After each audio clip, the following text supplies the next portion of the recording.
1983-2007 সালে 8-9 সাল আমি স্যারের কাছে শিক্ষা গ্রহণ করি চিত্রাঙ্কনে।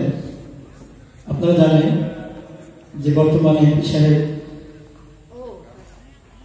নাসির সাহেব মোহন সাহেব শিল্পী সংঘ নামে একটি সংগঠন তৈরি করেছিলেন। আমি প্রথম সেই সংগঠনে আসি। আমার দায়িত্ব ছিল চিত্রাঙ্কনে। আমার কাছে মনে হয়েছিল যে আমি মাগুরার ফিলেভাবে আমি শিক্ষা ঠান করে থাকি। আমি নতুন এই শহরের একজন শিক্ষক, তাহলে আমার এই শহরের শিক্ষা ব্যবস্থা আমাকে আগে বুঝতে হবে, শিক্ষার ধরনটা বুঝতে হবে।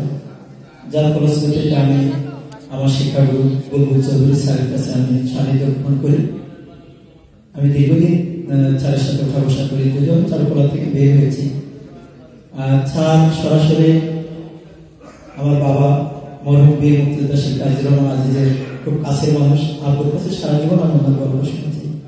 এই মহান মানুষটির সান্নিধ্য লাভ করে আমার জীবন ধন্য।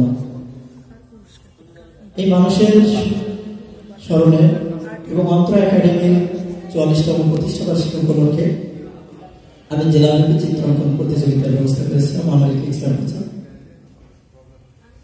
সেই জায়গায় দুজন বিচারক ছিলেন। একজন আবুল কালাম আজাদ, এই শিল্পী আবুল কালাম আজাদের বাসা মাগুরা।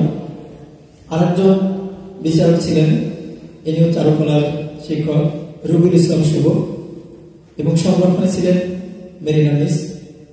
এই বিচার কার্যক্রমের সাথে কোনো প্রকারে আমি ইনভলভ ছিলাম না, শুধুমাত্র আয়োজক হিসেবে আমি ছিলাম।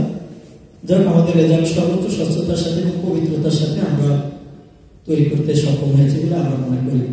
এ পর্যায়ে আমি শ্রদ্ধেয় বড় ভাই সোহেল ভাইকে ফলাফল ঘোষণা করার জন্য আহ্বান করছি।